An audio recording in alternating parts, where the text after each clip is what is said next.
Welcome, everyone, to episode 50 of the Golden Squeeze podcast. We made it halfway to 100. The Corey Maggette episode.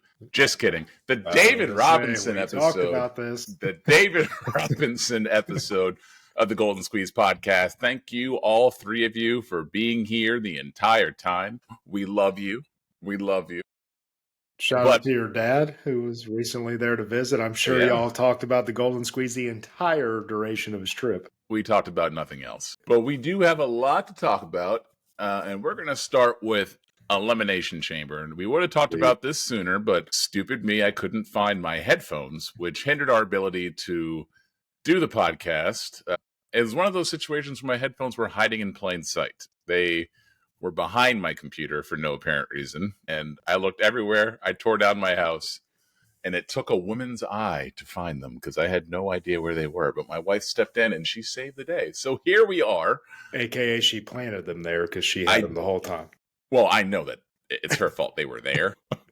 We got in a fight about that. She told me I couldn't take responsibility for not being able to find my headphones, but I would never have put my headphones behind my computer. Anyways, enough of that. Let's talk about Elimination Chamber. We're going to start with the women. But actually, before we get into that, I hate to do this, but I have to give you, Wade, the flowers that you deserve. You went 4 for 4 predicting the Elimination Chamber, and you did not just go 4 for 4. You were one of the few people who predicted the John Cena heel turn en route to him winning Elimination Chamber. So kudos to you for that. Thank you. That's. I think that you predicted one more thing for Elimination Chamber. I predicted Jade coming out. I predicted Jade coming. I predicted Orton coming out after Owens won. That's what it was. You predicted Orton.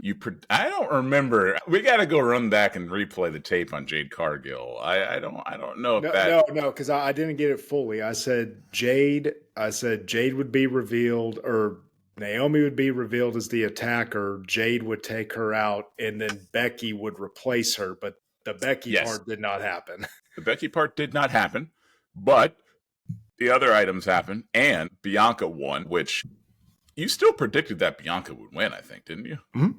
Yeah, you still predicted that Bianca would win. Indeed. So it didn't happen exactly the way but 99.7% accuracy. I'll take that. So kudos to you. Kudos to you, old Swami. I mean, just another day of my correct predictions. Yes, even a blind squirrel can find a nut. The constant pick of The Rock winning the Royal Rumble notwithstanding. Yes, exactly. How many years have I done that? Just us talking, predicted he's at least going to be there. Well, he was there at Elimination Chamber, but we are going to hold off on that because we're going to talk about the women's match, which was won by Bianca Belair. And as we just indicated, Jade Cargill did make her return looking as fit as ever. She came back to attack Naomi, which made it clear that Naomi was the attacker. So the question now becomes, did Bianca know about the attack? Because I've seen some theories, and I also saw somebody who pointed out that when at the last show that they were on, what were they on? SmackDown, or was it Raw? SmackDown? They were on SmackDown. Wait, right? When?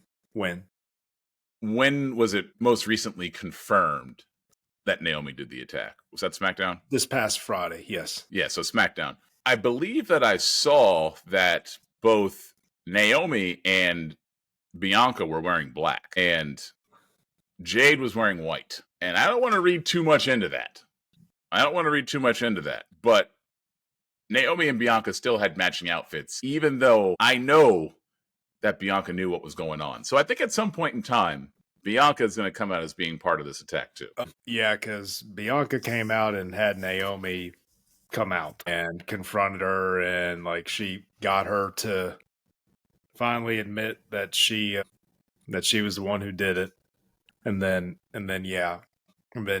Jade came out in the. What I was wondering, was that a nod to, I'm sorry, my dog is over here going crazy. Was that a nod to American Psycho, the white with the blood spatter all over it? I'm not sure, because they've done that before. I can't remember who it was, but somebody.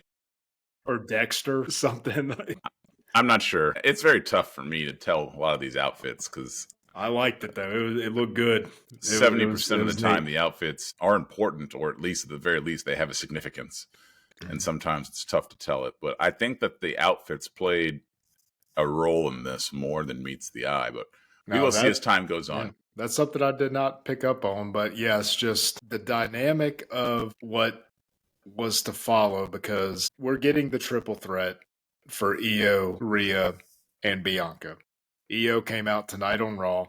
Bianca, and then Bianca came out too, and then Rhea interrupted. And so we're going to, and I know I'm jumping ahead, but just in the grand scheme, because we'll discuss Io winning later. And I knew that we were going to get it. I don't need it, though. I don't need a triple threat. Just let Io have it. We need a clear heel, and we don't have that right now. So that is why I am questioning too, is something going to happen where Bianca becomes the clear heel? Yeah, it is.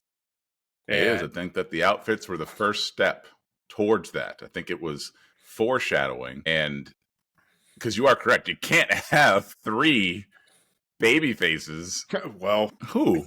Roman, Seth, and Punk. But Roman's not a baby face. He's like a tweener. He's not a baby face. Just because we cheer him does not make him a baby face. He's done nothing baby face like ever. He's done nothing babyface like. He just interfered in a match and stopped somebody on. I didn't even see it, but he just interfered in a match and stopped people. So I mean, that's because he. I understand the relationship. But still, he's CM Punk's he's a babyface. Seth Rollins, I guess, the babyface, but I don't classify Roman. And I know that you said clear heel, so I guess there's an argument that Roman Reigns is not a clear heel, but. I mean, in my opinion, all 3 of those women right now in this moment are clear baby faces. Correct. And yeah, I agree. And I think that Naomi will become a clear heel. I don't think that there will be a clear heel in the men's match, but there will be at least a tweener.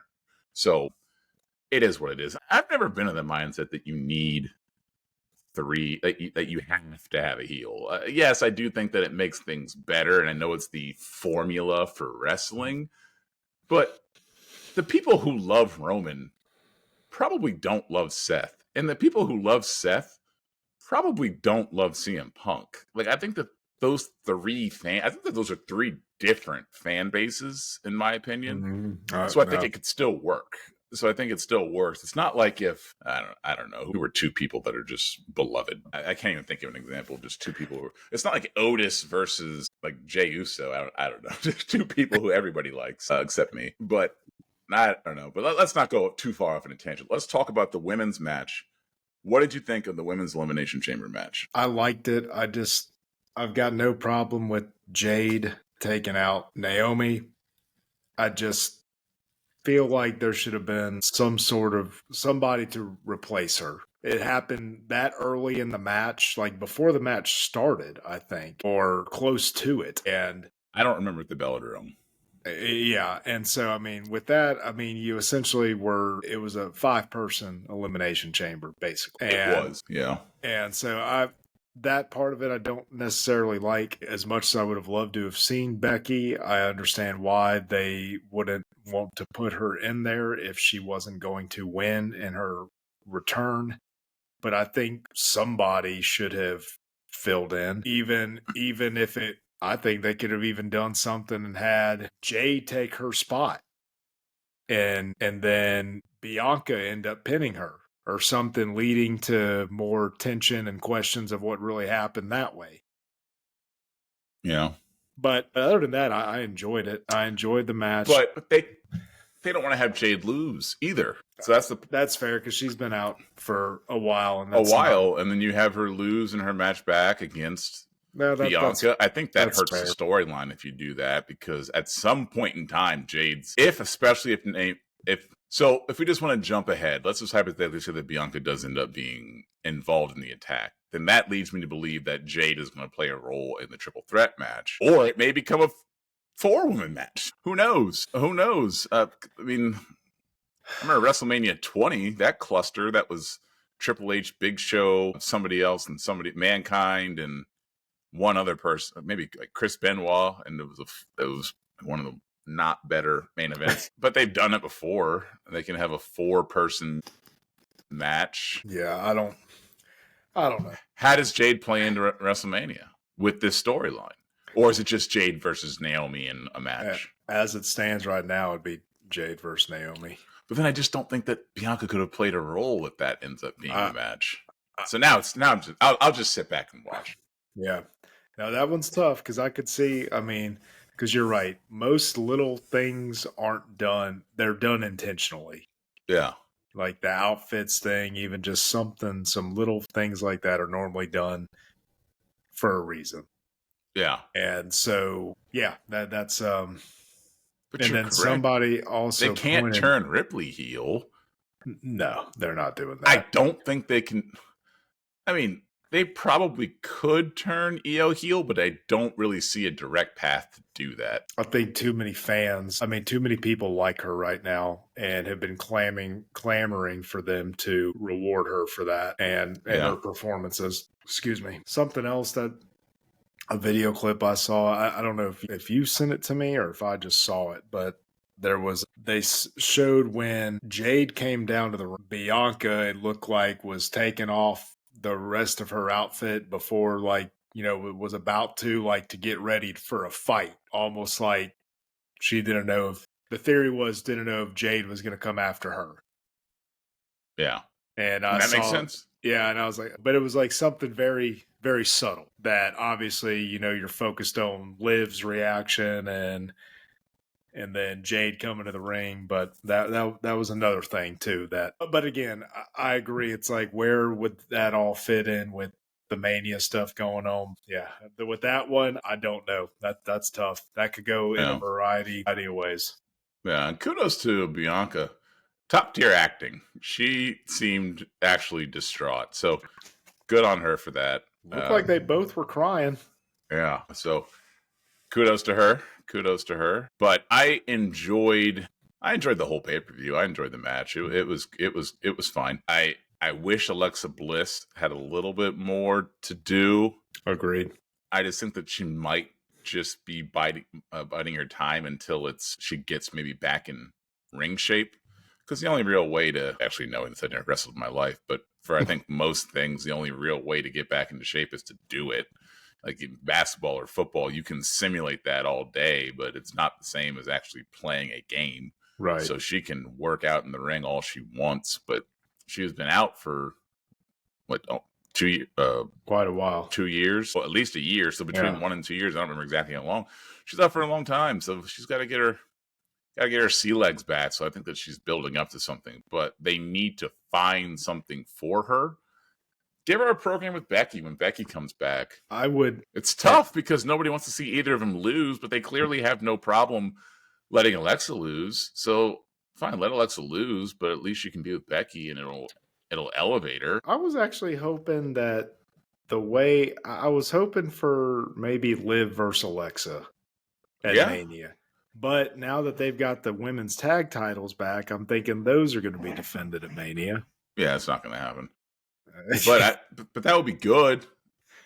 It would be good. I mean, yeah, I would see that. I have my hierarchy.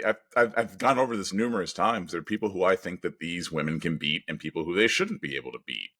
Becky's with Liv. Becky's with Alexa Bliss, and again, it's just off a body type, and it's just the thing that I like to see. Even though I know that Becky can beat Nia Jax, and Becky can beat Charlotte Flair, and she can beat Ripley. That's fine. That's what they want to tell you. But from a believability standpoint, it's better for Becky to be with people like Alexa Bliss and Liv Morgan and people like that. So that's just my opinion. I have no problem suspending disbelief when she beats these bigger women with her limited moveset, but it is what it is. But all in all, I think that they got the winner correct, even though I would have preferred for it to be Alexa Bliss. It was never going to be Liv Morgan. It was never going to be Naomi.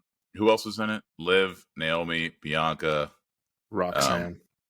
It was never going to be Roxanne. And who's the last one? Bailey. It probably wasn't going to be Bailey. I mean, I guess there's a world where it was Bailey, but it was probably never going to be Bailey either. So it was really, to me, I more wanted it to be Alexa. I don't know if I actually thought it was going to be. I more wanted it to be, but Bianca's the right choice.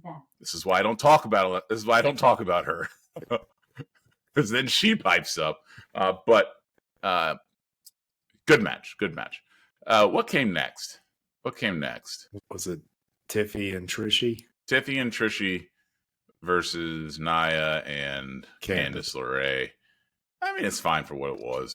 Yeah, it was, fans went home happy. Tiffy pinned Nia. So yeah. I mean, the winner was never in doubt. So one of those matches where we always knew who was going to win, and this match was clearly just to pander for the fans, which is fine. You need that. Trish being able to get out there and still wrestle and do what she's able to do in her is she 50 or in her 50s? Is she? Is she 49? Late 40s, I think she's 49 because I think she's born in 75. Yeah. So I think sometime this year she turns 50. Yeah. That's pretty impressive. Yeah. Good for her. Good for her. The men do it. Yeah. Let these women get out there when they get old and keep going. Let them get the Mae Young and the fabulous Moolah treatment. Just go out there and wrestle till you're 80. Love to see it. And there's some of them, like, I think, who are still, like, whenever they bring them out, like, I mean, the last time that she was in, like, the women's rumble, like, Michelle McCool could still wrestle. She's in phenomenal shape. Yeah. And Lita can still go. Yes. But they've had stuff with Lita, I think, beyond a rumble appearance, if I remember correctly. Mm-hmm. I'm surprised they haven't done so with Michelle McCool, which leads me to believe that is of her choosing. I don't know. You've been watching this LFG? Clips of that? I've seen like some of the preview stuff. The only thing I saw with her was when she was showing them like an MMA move or something. Yeah, and then the Undertaker comes out. It's like, what are you doing? Why are you in the ring? Getting all possessive and controlling? You haven't seen that? I did not see that. Well, there's a clip where she's getting in the ring, getting physical, and the Undertaker's like, Michelle, come here. And she comes over, and he's like, what are you doing? She's in the ring, and he's like, I told you I was coming. He's like, yeah, but you didn't tell me you're going to be wrestling. And he gets mad at her. And then he's like, all right, keep going. But he's like visibly upset about it. And I have not seen the episode, but I did see that clip. And so drama sells. The Undertaker is one of the best. That's true. He's been doing this a long time. You never know what's real and what's not, but it would explain. Remember him showing up to the UFC event and confronting Brock. You want to go? You want to go? Just lost. He's a businessman. He knows. Yeah, he's about to go into business with his wife. That's what we want to see. The Undertaker versus Michelle McCool at WrestleMania. Yes.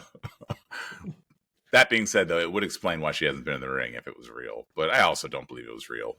But she was in the ring. She wanted to be in the ring. So what's the problem? She's going in the Hall of Fame this go round. So's Lex Luger, and he's going in the Hall of Fame. That's surprising. I'm not surprised by that. I'm only surprised just based off of the fan perception of Lex Luger and his role in Miss Elizabeth's death, just from a PR perspective. I'm just a little surprised, and I've heard some backlash from people. So now I completely forgot that they were connected there when she passed. What is the connection there? They were doing drugs together that he supplied to Miss Elizabeth. Okay. She OD'd. He took her to the hospital. He essentially threw her on the hospital steps and drove off. And then she died. So it's just a little surprising where he's there. Triple H's reasoning for not wanting China in the Hall of Fame is he doesn't want kids Googling China and seeing the other stuff that she did. But do you really want people to Google Lex Luger to know that he played a role in the death of a beloved WWE figure? I don't know.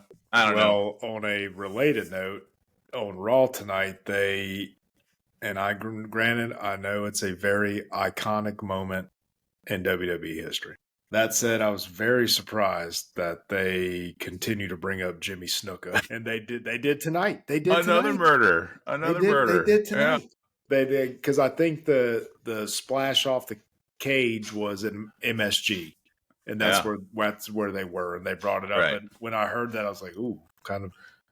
So they'll bring up Jimmy Snuka, but they won't bring up Chris Benoit or China. Yeah, that's. But they just vary. They pick and choose, which is just weird to me. And it doesn't make sense because wasn't there a tape released with Sean Waltman and her too? Yeah, I think we all know the real reason. Isn't Sunny in the Hall of Fame? Or did I make that up? No, I think she is, but yeah. I think that was before a lot of this stuff, the recent stuff, I think. Maybe the recent stuff, but not before she did her adult stuff, I feel like. Yeah. Yes, the exact reasoning why they're saying they don't want China in because of her adult stuff, but I don't know. They've always been hypocritical, so I'm not surprised by it. But it's just weird. It is just weird. But I like Lex Luger. I mean, as kids, I believed his entire gimmick. And it wasn't until I was probably in my 20s that I realized he did not have steel plates in his biceps that were put there. The Lex Express. Yeah. I was convinced that those biceps had steel plates in them, and that's why they were so big. Like I'm still not 100% sold. That's not the case. Not 100% sold, but man, the way they off on that one, the way they portrayed him, yeah, we did. All right, let's go to Kevin Owens versus Cody Rhodes. I could watch them wrestle all day. Kevin Owens versus Sami Zayn. Versus Sami Zayn, yes. I don't want to watch Kevin Owens versus Cody Rhodes all day. I'll just watch it for a part of the day. But I will watch Kevin Owens versus Sami Zayn all day. I did have problems with the match, just the absurdity of a lot that went on. But again, in a match like that, you kind of go into it knowing that's going to be the case. So you just have to accept it before an unsanctioned match like that. Like, it's not just going to be one move and the match is over. It's going to be some crazy kickouts or whatever. But when he got pushed through two tables, when Sami Zayn got pushed through two tables and then suplexed on two chairs that had barbed wire on it and then kicked out, I had Gunther flashbacks. It's just the amount that they try to make him Hulk Hogan is just crazy to me. But I still enjoyed the match a lot. But there were just some kickouts that were just a little too over the top. But I liked it. What about you? Yeah, a lot of the same gripes, some of the kickouts and whatnot. But I think they had to have KO win. I think he had to. Mm-hmm. And I'm fine with the result. I was livid that they did not let the punt kick happen. I was so excited. I was like, oh, he's going to do it. He's going to do it. He's going to do it. And then when they stopped it, I was like, okay, well, if they stopped it there, it has to be done at Mania. They have to have that spot. They have to. And they can't tease that and then it not happen. Here's the problem with the punt kick. I want to see it too, but you can't do it unless you're going to keep that person off of TV for months. That's the problem. Yeah. And they didn't want Kevin Owens off of TV they didn't want Kevin Owens off TV for months, so they can't do the punt kick. No, but at Mania they could give him a break afterwards. If that's in the cards, I saw an article one time. Let me see if I can quickly find it. Yep. All right, here we go. Here are the punt kicks that he has delivered. So I'm just going to do the last 10. Triple H holds the record for most punt kicks with the least amount of time on the shelf, totaling just 2 months over 3. Hang on, here they are. Okay, those are just random facts. So Keith Lee was the last person to take a punt kick. He was only out a week. Before that, it was Drew McIntyre, only off TV for a week. I believe those are the only two people who are not out for months after the punt kick. So before that, Shawn Michaels, 2020, off TV for 3 months.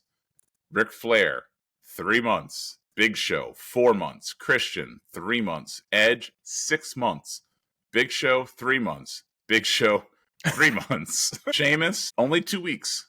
Mason Ryan, 1 month. David Otunga, 1 month.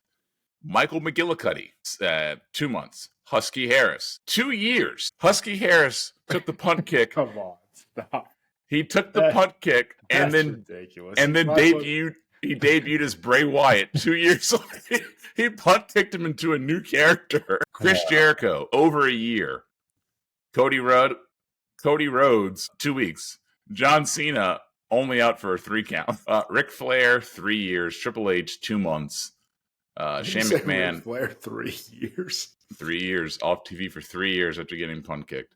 Triple H, 2 months. Shane McMahon, 1 month.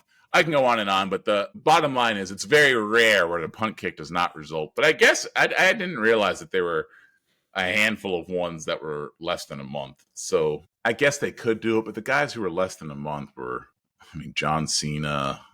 He's not John Cena. Well, I guess they treat they treat Sami Zayn like John Cena. They treat Kevin Owens differently. I don't know. I think that you have to be prepared to keep somebody off TV, and if he's going to be at WrestleMania, they probably couldn't punt kick him. But they can't tease it without giving it to us at some point. So I do agree with you there. But you could say about the package pile driver that, like, oh my gosh, and then they're back like however long. But they could have. I think they could have had him with the amount of time between Chamber and Mania. They could have had him do it, and then KO come back a couple of weeks before and set up that match, because that match doesn't need a lot of build. Yeah, the punt kick on average is 3 to 4 months per victim. When you do all the math. But no, I enjoyed it. The match was fine, and I was fully prepared for the absurdity of the kick outs. So it was, fans ate it up. Those two are never going to put on a bad match unless something unexpected happens during it. And, they kudos to them. Great match. Yeah. Enjoyable, as always. Yep. Let's move on to what everybody came here to talk about. It is the men's Elimination Chamber match and all the shenanigans that happened after it. It came down to the person who I said was going to win, to the person that you said was going to win. John Cena versus Chick Magnet Punk. And unfortunately, you were correct. I was wrong. And not only were you correct, you also predicted the John Cena heel turn that occurred. So we'll start with the match, and then we'll get into whatever happened afterwards after. So the match itself, I thought was, it's a good match. It was a good match. Have I seen better Elimination Chamber matches? Yeah, I have. Wasn't enough carnage, in my opinion. I need a little bit more carnage. When you get these type of matches, I want to see something crazy, really absurd. Didn't really get that. Who do we have? Who was in it? CM Punk, John Cena, Drew McIntyre, Seth Rollins, Damian Priest, Logan Paul. I think one of the things that we lacked, and I think that you need in a men's Elimination Chamber, is a Braun Strowman. I need a guy who's really big and wrecks house, and that they eventually team up on to take out. I just need one of those kind of guys. I'm wondering, had he not been hurt, if that void would have been filled by Bronson Reed. I forgot he existed. Yeah. And the way he had been built up. Yeah. And we may never know if we ever get fortunate enough to interview a wrestler. I would be like, hey, do you know if Bronson Reed was going to be in that match? But I agree, and I think that void he would have been a good person to fill that void. Yeah, he's definitely got the weight to do that. But even without him, why not put Braun Strowman in there? I don't know. I just wanted somebody big. I need a big one in my men's Elimination Chamber matches, but it's fine. It's fine. I'm not gonna gripe on that too much. But it came down to John Cena versus CM Punk, and again, similar to the Rumble, I didn't know who was gonna win. I was hoping it was my guy. It ended up being your guy, but I didn't know. I didn't know when it was Cena versus Jey Uso. I didn't know. I really enjoyed seeing Cena and Punk in there together. They've got to have one more singles match. I think they're going to.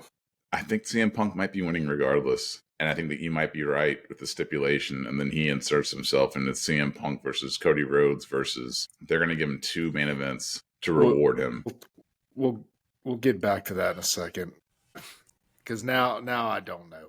All right, so and you kind of knew something was coming. You knew Rollins wasn't just going to go away after Punk pinned him again. I knew that was not going to happen. And so he screwed him, and I liked the finish. It protected Punk. He didn't tap out.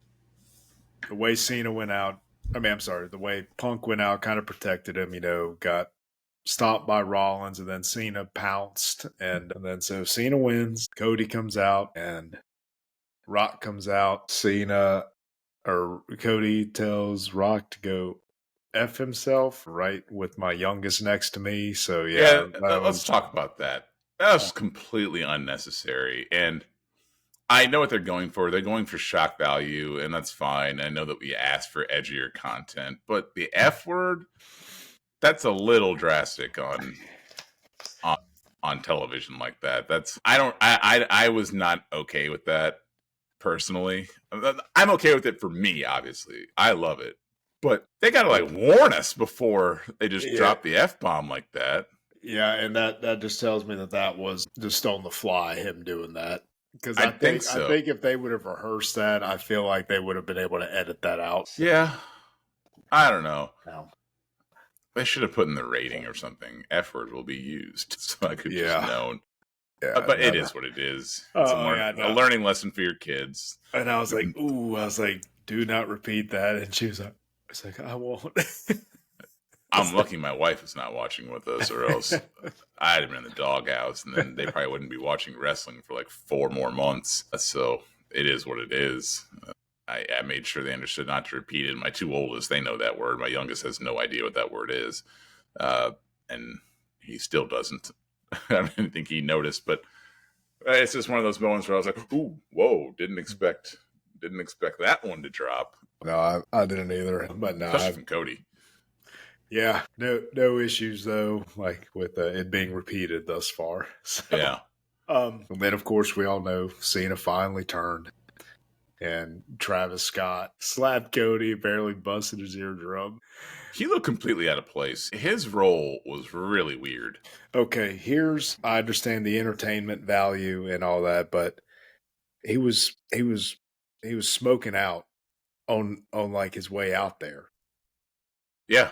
And even afterwards, Rock was talking about, I don't know if it was beforehand or afterhand, like, getting a contact high or something like that. I guess my only issue with that is, hey, he did it before at Netflix coming out, but if you're going to have somebody getting there and getting physical and doing stuff like that, can't do it.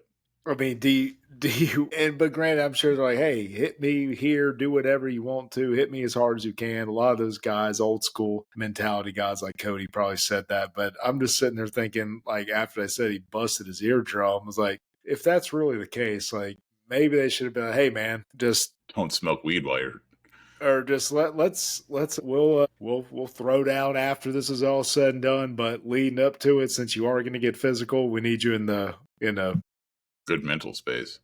Yeah, so that, but yeah, it was like trying to drag him or whatever he was doing. But hey, at the end of the day, it got people talking. It was the whole thing, it accomplished its job. I had a couple of issues though.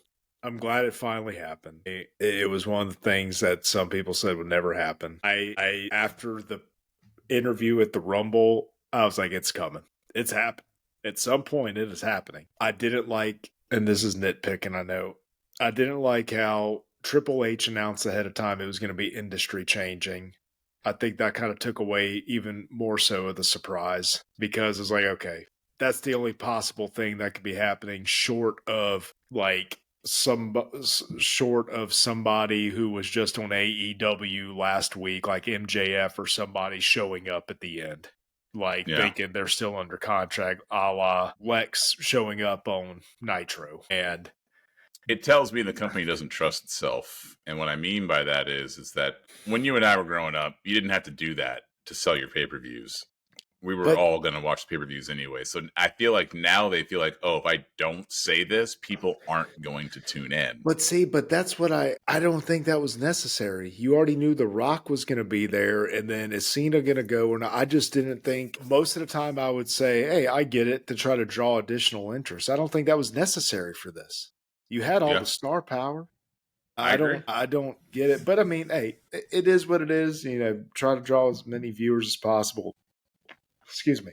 This is how I would have preferred it to go down. I would have preferred Cody to have been in the match defending his title. Cody beats Cena to win. Rock comes down, does that, and then the same thing still happens, but that to me would make more sense of, okay, Cena got to the end again and missed his last legitimate opportunity to earn a spot. I mean, I know he put himself in the match, but then he went out, lost that match, and then, plan B for The Rock, he joins The Rock.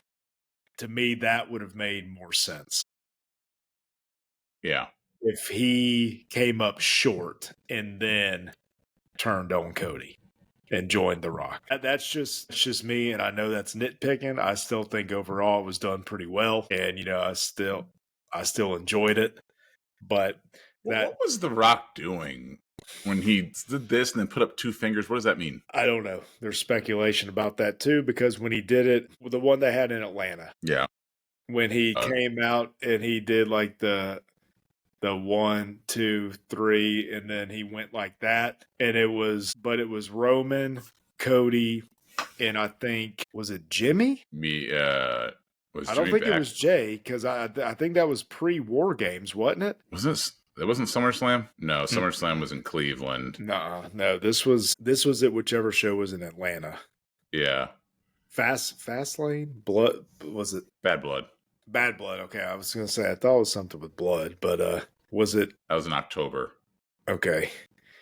So we came out and did that, but people are speculating, okay, he did the 3 fingers at first, and he did the 2 when that happened. They're speculating there may be one more person joining Team Rock and Cena. I don't know. I think it was kind of a callback to that whole thing, and maybe just Rock just did it, and there's absolutely nothing to it. But I don't know, just basically him telling him to take him out. But again, I know it's nitpicking, but for me, I think it would have been more of a surprise, even though I thought it was going to happen. It would have been more of an actual surprise had Triple H not said, hey, he's going to be industry changing. And then again, I would have, seeing how it played out, I would have liked to have seen Cena lose another opportunity, finally causing him like, hey, this is my one way to get into the main event of Mania now. Yeah. Because he won the match. Yeah, there's really no need for him to do what he did. Yeah, and I know that, he pounced on an opportunity, and the good John Cena probably wouldn't have usually done that. But again, it was within the rules of the match. And so like I said, I enjoyed it, and I'll tell you what, man, when Cody came out on Raw tonight at MSG, and when he got brought up, like some people started chanting "Cena sucks," but there was a very loud cheer for "Let's go Cena." Yeah. So, because I mean, what he's doing is very transparent, so not everybody's going to turn on him. I mean, it's clear that, hey, it's my last run. I haven't done this, so let me just give it a try. And I think that there's a lot of fans who look at it that way. Not, oh, he's a bad guy. It's he's retiring, so he's doing this on his way out. So I think that's what it is. I've heard people calling it the Break-A-Wish Foundation, which The Rock and John Cena, that's their name, the Break-A-Wish Foundation, which I think is one of the best names I've ever heard in my entire life. And I like the pictures that they've doctored of him holding up the towel and it says F them kids. Oh, it's not doctored. Yeah. But no, I enjoyed it. I did. But like I said, I would have liked to have seen it go down the way that I described, with Cody defending the title and it going down that way. Yeah. because it could have just been him just snapping and like, okay, this is my only pathway to be in the main event of WrestleMania one more time. Yeah. But hey, it is what it is. We got it this way. Looking forward to see the shenanigans that are going to ensue. And Stone Cold Steve Austin came out and said he will be in town for WrestleMania 41. He lives in Vegas, right? I believe so. So as you can imagine, I am super excited, and I better see my triple backflip stunner on the Rock. Oh man, when his music hits, I don't think I've ever not been just fully aroused when his music hits. It just brings back my entire childhood whenever that glass shatters. And he doesn't show up often, but when he does, he just gets the biggest pops. He just transcends wrestling. He's just awesome. Everyone loves Stone Cold. So I would love to see him.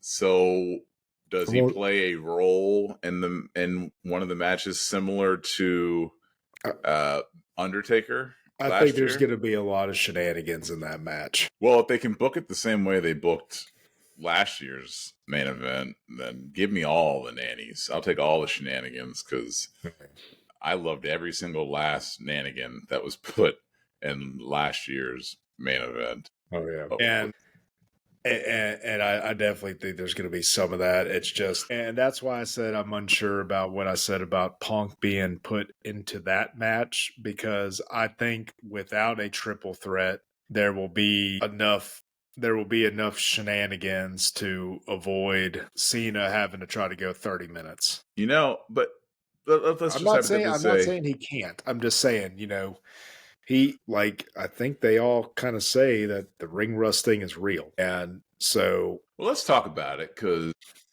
Well, first off, what were your thoughts on the execution of it and the end of the chamber? I thought it was... Well, first of all, Cena's aging so fast. I'm just going to start by saying that. And obviously it happens to everybody.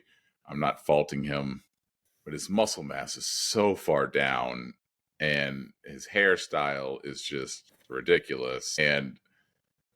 he just looks so small now to me. He's just lost all of his muscle. Not all of it, but he's just small. He's a smaller guy. He looks 40 pounds less than he did when he was at his prime, okay, that's fine. Maybe he did that to be able to go 30 minutes at Mania. No, everything he does now has to do with movie roles and TV shows. It's got nothing to do with wrestling, which is fine. I'm okay with that. That's just... You think his role as Peacemaker wouldn't be better suited him being 40 pounds heavier? He's probably doing a movie. I guess Peacemaker's already been shot, I think. Yeah. So, he's doing a movie, I'm sure, where he needs to weigh less, but I don't want to get into that. I thought it was good. I wasn't surprised, only because we've been talking about it for weeks, what was going to happen, or what you thought was going to happen. So obviously I prepared myself for you being right, which I should now start doing, I guess, because I normally prepared myself for you being absolutely wrong. So I wasn't shocked by it. I was actually surprised how many people were shocked by it, because you are correct. All of the signs were there. Yes. So for everyone to be as shocked as they were, it's a little surprising, but I thought it was fine. The Rock's a little clunky to me on this return. It's not that natural, and I think it's hurting things a little bit. He just talks so much more than he used to. He used to be pithy and would get his jokes down to boom, boom, boom, and he had his formula where he'd get out all the hits. He'd say, finally, The Rock has come, whatever, and he'd go through hit by hit by hit by hit, and then leave. Now, he just never shuts up, and he needs to shut up. Like, he just talks too much, and I'm always going to get excited for The Rock being there, because I understand what he's done for the industry, and I like The Rock, but he just talks so much. And he needs to remember how to do a promo, because right now he's very rusty, and he's showing that by how much he talks. I'm not convinced that's not being purposely done to get people to dislike him more in this character. No. That's not a thing. Why would they be? Because of what you just said, Josh. You said you're always going to get excited when he gets there. And so if he keeps doing They're not that smart. They're not that If he keeps doing that and people are like, okay, like, where did this come from? This seems out of left field. What's going on here?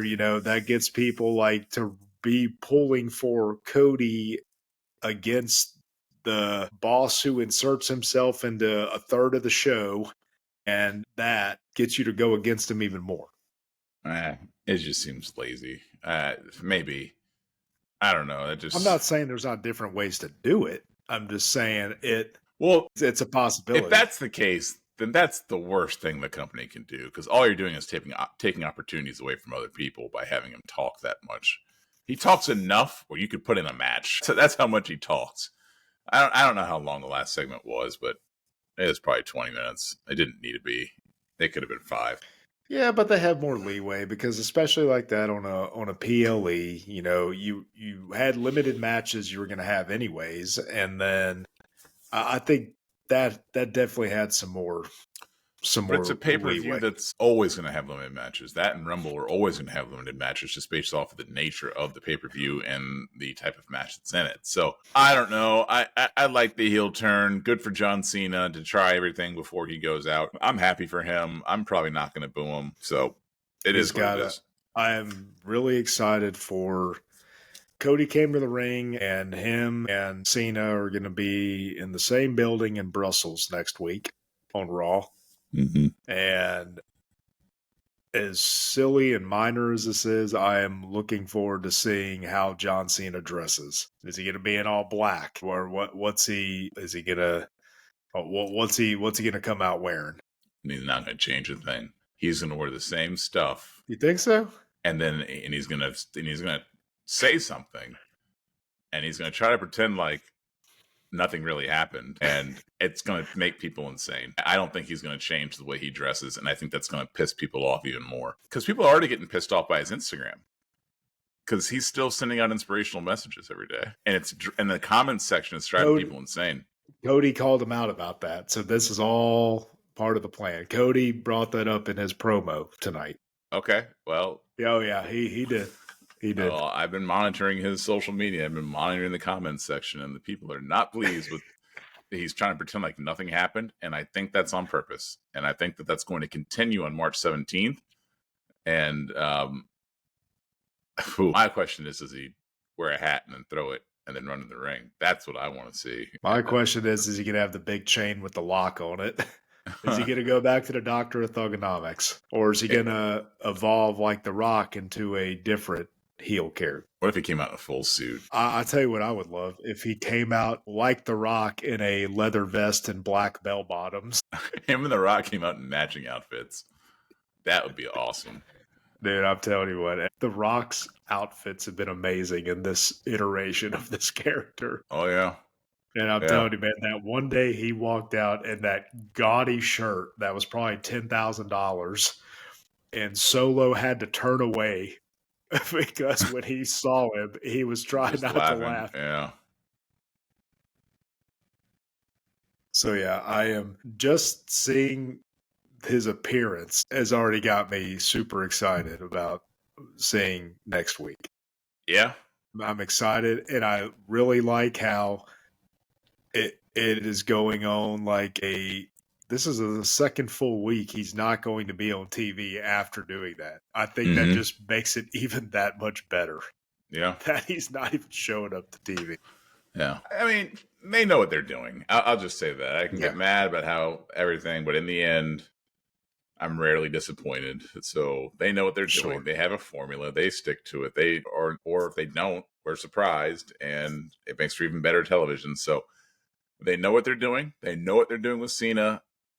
I will trust them. And I'm sure that his appearance on the 17th is going to be awesome, because John Cena is awesome. And he knows this business. He knows what he's doing. And just because he hasn't been a heel doesn't mean he can't be a heel. He's ready. He's ready. It's going to be fun. Yep, it is. It's going to be a fun ride. So let's talk about the main event of WrestleMania. So we were having a conversation about this. We started to touch into it because now, based off of what's happened on Monday Night Raw earlier today, it's becoming a guessing game as to the placement of the matches on the card. That is where we're getting to an interesting point, because after the goings on of Raw, it's clear there's going to be a triple threat match between CM Punk, Seth Rollins, and Roman Reigns. We've got Gunther versus main event Jey Uso. His name is Main Event Jey Uso. The name that the company created for him is Main Event Jey Uso. We also have Cody Rhodes versus John Cena. And then we have Bianca versus Io versus Rhea Ripley. So we already have arguably 4 main event caliber matches. They haven't had a women's main event in a couple of years. It ain't happening this year. I don't think it is either. And that's not a knock on what the quality of that match is going to be. Well, they can't have it. It's just they just can't. They can't have it just based off of the other matches that are on the card. But it's not just that one. I think Charlotte versus Tiffany and Tiffany's going to be a very good match. Charlotte hasn't been on TV enough, in my opinion, for that to. Oh no, I'm just saying from what I expect the in-ring quality to be in those matches. Sure. That's strictly what I'm saying. Man, I'm getting old. These little white eyebrow hairs are prominent for our 4 viewers today. People are talking. Yeah, I know they are. Viewers are texting me saying, "What's going on?" I've been seeing it on my Instagram. They're saying he's aging worse than John Cena. What they say, aging in dog years. So, okay, fine. Maybe I shouldn't have brought up Rhea and Io and Bianca. But any other year, that could main event, in my opinion. No, I don't think it is wrong to bring that up because it's undeniable how popular Mommy is. I mean, dude, on some nights, she gets the loudest pop out of any of them. And that's CM Punk included. And nobody knows who she is, though. That's the problem. Outside of WWE, outside of wrestling fans, mainstream stuff. Yeah. Yeah. And I'm surprised that at this point, she hasn't been in more anything. Well, and maybe she hasn't. I'm just out of the loop. I think she's been in. I mean, I'm not up to date on originals on all these streaming services and things like that. So maybe she has been making guest appearances and stuff like that. Maybe she hasn't, and I have no clue. Very possible. I consume a lot of social media. I feel like I would have seen that if it happened. But that's the only thing holding that back. There's not a main event. I'm sorry. There's not a transcendent person in that. None of those 3 have seeped into the mainstream media. Unlike CM Punk, he had his UFC stuff. People know who he is. We have John Cena, obviously. He's, he transcends it. We've got Roman Reigns. He's out there. Even for Seth Rollins appeared in a lot of football games this year on the sidelines and got his face out there and name talked about. And he was rumored to be, I think at one point, was going to be Kraven the Hunter in the Sony film. Yeah, I think I saw. At least I believe he was. So now, definitely curious to see why they did an about face on that. Yeah. But anyways, so yeah, but yes. So that's why Gunther versus Jey Uso is going to open a match for that exact reason, because neither of them, I don't believe, have seeped into the mainstream media. I think you're right on that. And that's a fine opener. I don't have a problem with the title match opening a WrestleMania. I don't either. Especially the way that that's going to get the crowd. That match, I'm assuming that Jey Uso is going to win. It's going to get the crowd. Now, if they don't have him win, then we got a problem. Then we got a problem for the rest of the show. I have already mentally prepared myself in a not disappointed way for Jay to win. If that opens, Jay wins. If that main event's one of the nights, I still think Jay has to win, but at least Gunther can win in that scenario. They can't have Gunther win if that match starts. They just can't. Because I'll tell you what, just as a wrestling fan, and we've talked about this before, all roads for Gunther lead to a show-stealing match with him and Dragunov when Dragunov comes back. And I am here for it. I'm ready for it. And I know that regardless of if they cut his title run at Mania, which they're probably going to, it is what it is. I always enjoy his matches, but I could watch their first match, or I don't want to say their first match. I'm sure in Europe they've wrestled a ton, I'm sure. Mm-hmm. But that match when Dragunov beat him for the NXT title, I cannot wait for Dragunov to get healthy and have that match. So I'm already looking forward for the next year for when that match is going to happen. Presumably, I think Dragunov had a knee injury, so who knows, can be finicky. So Here's yeah, what I'm going to be less upset about him losing than I was last year. Here's what I will equate that match to. This is Daniel Bryan versus Kofi Kingston. That's what this is, in my opinion. And they put that match in the middle of the card. Tell me how this differs from Kofi Mania. I don't think they truly had. Brock was never going to be, especially with him maybe or maybe not going back to the UFC. Because remember, that was during that whole thing. At that particular Mania, there was no way Brock was going to be anywhere on the card besides first or last. And we already knew what the last match was going to be because that was before the 2-day events. Mm-hmm. I hate that match happened when it did, because had Kofi Mania happened a year later, or I'm sorry, well, the first time they had crowds at the 2-night event, then that main event's one of the nights with the popularity of it, I believe, possibly, or at least opens it at the very least. And I think that was just a product of, like you said, you had somebody. You had, say, more mainstream in Brock Lesnar, but they couldn't put him in the main event because they already had that locked in. Yeah. I just think it's the same match. So I that's why it's not going to main event one of the nights. I think it's the exact same structure to the match. I think that Daniel Bryan has a character that is very similar to the way that Gunther is being booked. And I think that, I mean, it's just, a heel who puts down the crowd, makes them feel like they're beneath them, puts down his opponent because they're beneath them. I mean, they're the same character, just in different forms. And Kofi is the guy who, or Jay is the guy who wasn't supposed to be here, but the crowd got behind him, started selling a bunch of merch, and started cheering like him, and forced the company's hand into making a decision. It's the exact same match. And that didn't main event, so this doesn't have to main event. I think this does open. I think it does open. No, it has to. It absolutely has to. You cannot put that match anywhere except the opening or closing, period. Sure. 3 weeks ago, though, I think that we both probably thought it was going to main event one of the nights. Yes, but it's just not going to happen anymore. Just the more it became clear that, okay, this is going in a direction of Rollins, Punk, Reigns with, I mean, that. You mean today? No, because even last week when they announced the cage match, I was like, that's not going to end without interference. It's not.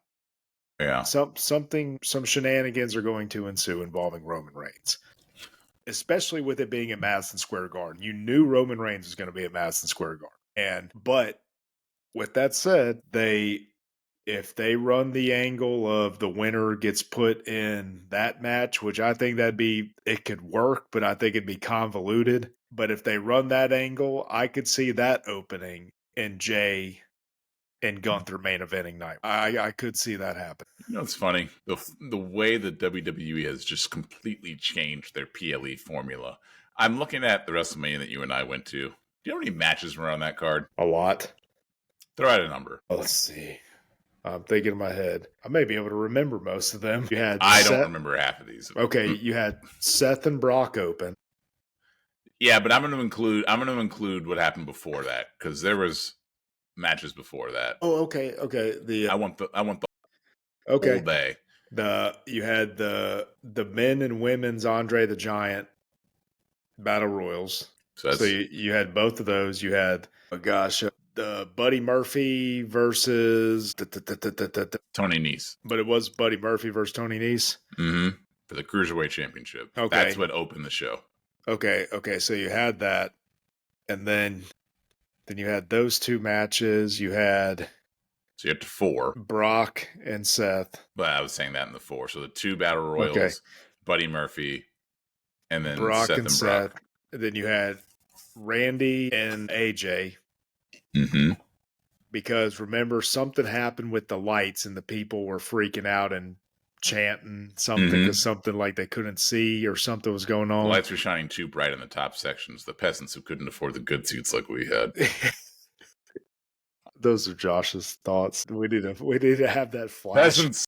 on the screen. Boy, you had the Miz versus Shane, Kofi, Daniel Bryan. You had Drew versus Roman, and Roman's first, I think, match back after going into remission, if I'm not mistaken. You had the Samoa Joe Rey Mysterio squash. You had the segment with Elias when Doctor of Thugonomics Cena came out. That was in the middle of all that too. But that wasn't a match though, was it? Right. But it was in the middle of, I'm just thinking of like all the things that happened, obviously you had the women's main event. I think you're at 9. Yeah, man, I'm trying to think. That's Kurt Angle's last match. Kurt Angle versus Baron Corbin. It's 10. Okay. It's already twice as many matches as they have now. Yeah. Am I missing anything else? Yes, you are. All right. You're not just missing 1 match. Okay. You're not just missing 2. Oh, wow. Okay. You're not just missing 3. My goodness. Okay. You're not just missing 4. You're not just missing 5. There were 16 matches at the WrestleMania that we went to. What were the rest of them? 16 matches. We get 5 max now, and we went to a 16-match WrestleMania. And folks, when I tell you that the crowd was exhausted when it was over with, and I felt for the women. Not only was the crowd exhausted, but just the way they had that finish where a lot of people didn't realize what happened. Yeah. I was like, man, it was tiring. Oh, yeah. Especially for the, I guess we're now in the older generation of wrestling fan, but man, was I tired when that was over. Oh, no, that was a very, very long night. The Iconics winning the women's tag team match. I remember that one. Mm-hmm. Did you say, okay, here's what you missed. You missed Kurt Hawkins and Zack Ryder getting the win. Right, okay. They won the titles. Okay. We had... Yeah, they beat FTR, didn't they? Yes. Okay. Yeah, I remember that now. The Usos defeating Aleister Black and Ricochet, and it was a fatal 4-way tag match. It was the Usos, Aleister Black and Ricochet, Rusev and Shinsuke, and The Bar, which I don't really remember that match, but apparently it happened. Did you say Shane McMahon and The Miz? Yes. Okay. You just said the Iconics. You said Samoa Joe and Rey Mysterio? Mm-hmm. Okay. I may have also miscounted what you were saying. We had the Demon, Finn Balor versus Bobby Lashley. I forgot about that one. No, yeah. I did not recall that one. Actually, I think I just miscounted. You named 14 matches. there were 16. So it was Tony Nese and Buddy Murphy, Carmella winning the Women's Battle Royal, Kurt Hawkins and Zack Ryder, Braun Strowman winning the men's, Seth Rollins defeating Brock Lesnar, AJ Styles winning, the Usos winning the SmackDown Tag Team Championship, Shane McMahon Falls Count Anywhere, the Iconics winning the Fatal 4-Way Women, Kofi Kingston winning the title, Samoa Joe beating Rey Mysterio, Roman Reigns beating Drew McIntyre, Triple H beating Batista, Baron Corbin beating Kurt Angle, the Demon Finn Balor beating Bobby Lashley, and Becky Lynch winning. 16 matches. This is a completely unnecessary tangent that I took us on. But there's 16 matches on a pay-per-view, and I much rather prefer 5. I'd rather have 5 20-minute matches than a 4-minute Demon Balor, a 6-minute Baron Corbin, a 58-second Samoa Joe, a 10-minute Iconics. I need a 10-minute Fatal 4-way match. Like, how does that even happen? And then a 10-minute men's Fatal 4-way. Both were 10 minutes. 2 minutes for Seth Rollins beating Brock Lesnar. How much? 2. No. 2 minutes. Wait a second. That's right, because a lot of that happened before the bell rang. But they were actually, okay, but it was longer than 2 minutes. Fine. But officially, it goes down as 2 minutes and 30 seconds. So I don't need these short matches. I like the formula that they have now. I don't even know why I started talking about this, but I like the formula that they have now.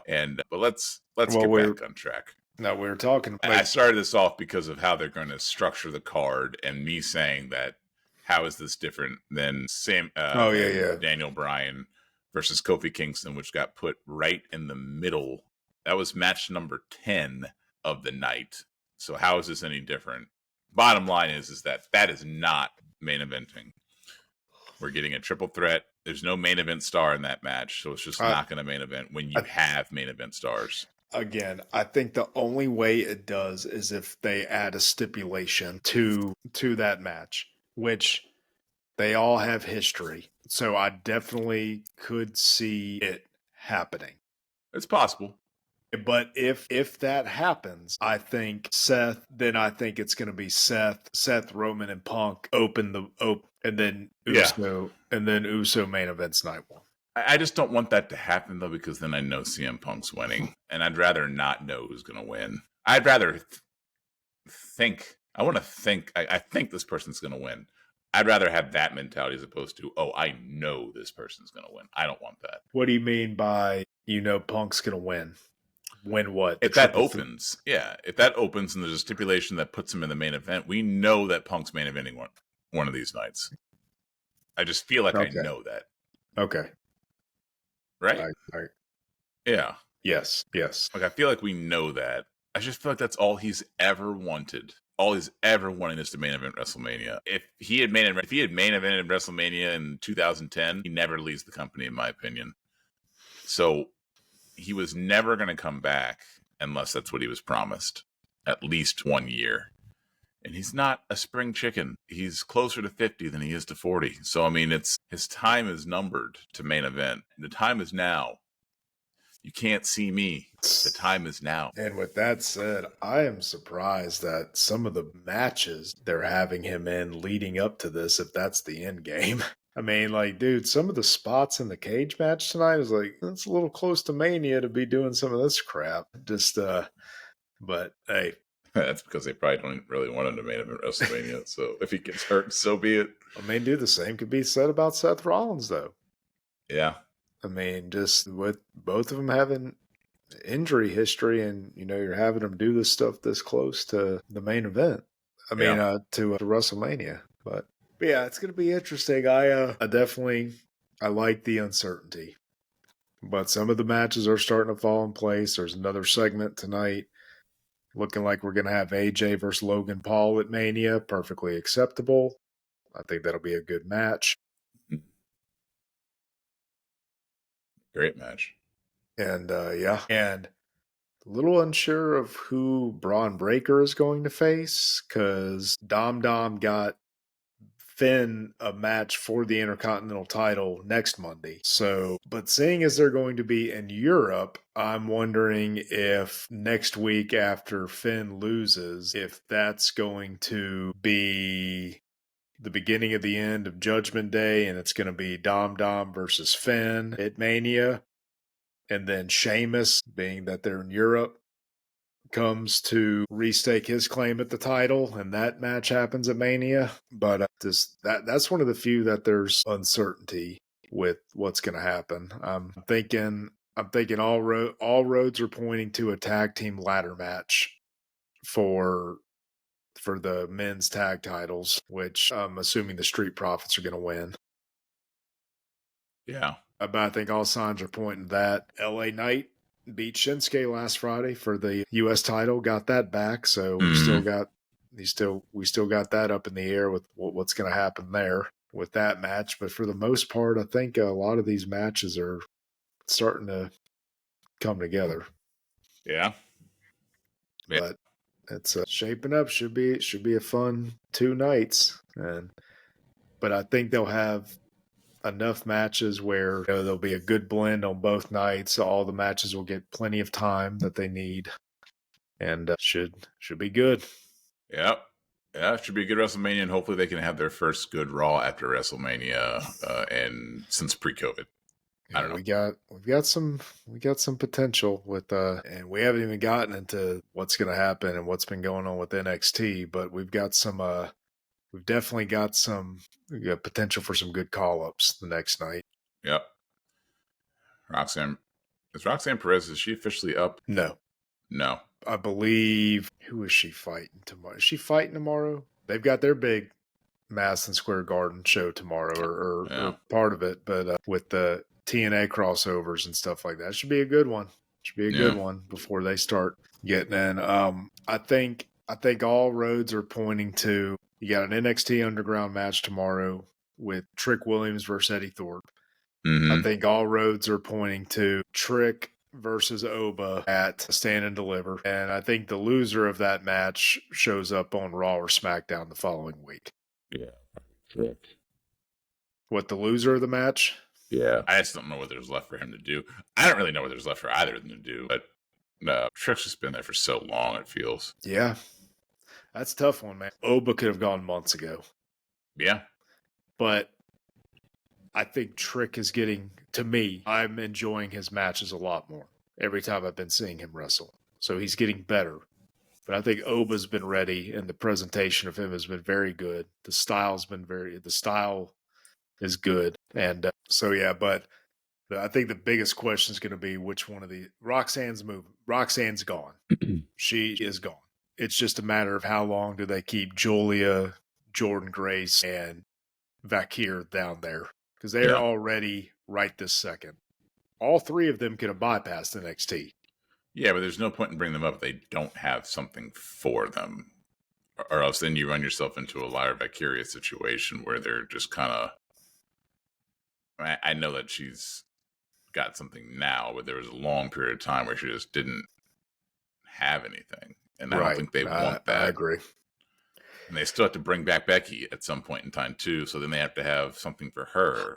They got Charlotte back. They got to have something for Charlotte.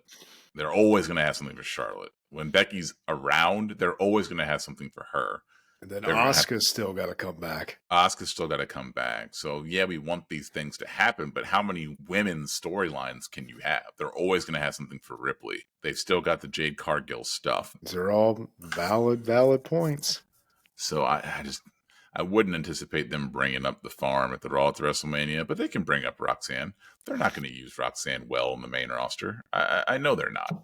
I know she's going to get lost in the shuffle. She can have some really good feuds with Alexa Bliss and Liv Morgan. And that's probably, I would assume that's the tier they put her with at some point. She's got a great finisher. I can fit her in my pocket. You're correct. All those things are correct. She's the smallest one on the roster, I think. So was Alexa, and she's successful. Smaller than Alexa. She doesn't have Alexa's personality. She's good, but she's not Alexa. Alexa exudes personality. On the mic, she's head and shoulders above half the roster. Who? Alexa. Yes, I agree. She can overcome her size because of that.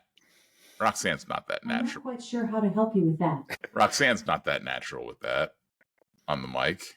She's fine on the mic. Don't get me wrong. I'm not saying she's bad, but she's not Miss Bliss, which is what I'll start calling her from now on so I don't get interrupted. It's going to be interesting because you've got the Raw and SmackDown after Mania, but then also I don't think too long after that you typically have the draft. Yeah. You got a couple of, you could stagger it a little bit, but I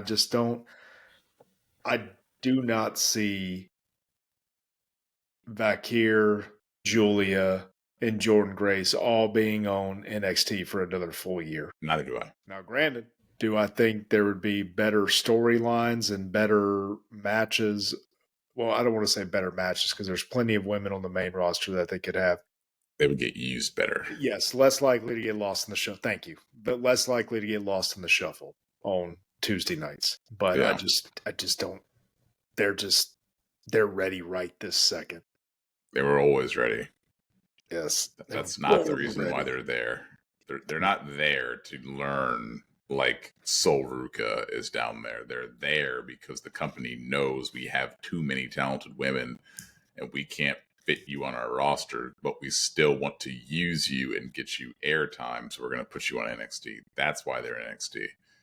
And that problem is still a problem. So it may be like a real sports situation where you've got talent on your bench, but sometimes it takes an injury for you to be able to shine. It may take a big injury from somebody to get them called up. I don't know. But They shouldn't be where they are, but also at the same time, I don't want them on the main roster if they're not going to get used properly. I agree. I agree with that. Speaking of some of the women of NXT, Cora Jade had a scare last week. They had to stop the match unexpectedly. I believe she got concussed. Some people were theorizing it was maybe her knee again, but she said, nope, knee's good. But they said she had some sort of head, like a concussion or something. Yeah, so you got to play through soup brains. yeah, well, apparently it was a situation where the ref knew that it was unavoidable. So yeah, so it seems to be like she's going to be good to go. But I think it was a match with her and Jordan Grace where it happened. The Don lost his title to Call him up. What's he have left to accomplish? That character's not going to work on the main roster. You know that. We've talked about that. They have to slowly. They need to have Stacks or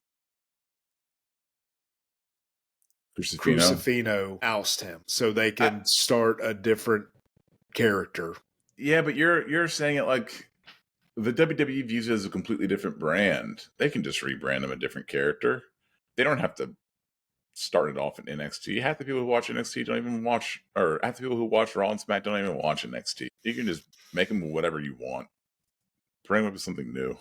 But I'm afraid that it'll be a situation, though, where you've got somebody that's uber talented, and like you said, they're just going to get misused. Look what they did to Dijak. That is shameful that he wasn't used better. I mean, they misuse most of the roster. We're used to that. Granted, I think there was a lot of rumors about Dijak and leaking stuff to the dirt sheets and stuff like that. So I'm sure that didn't help matters if that was the case, but still, just you had a guy that talented. I just think he could have been used.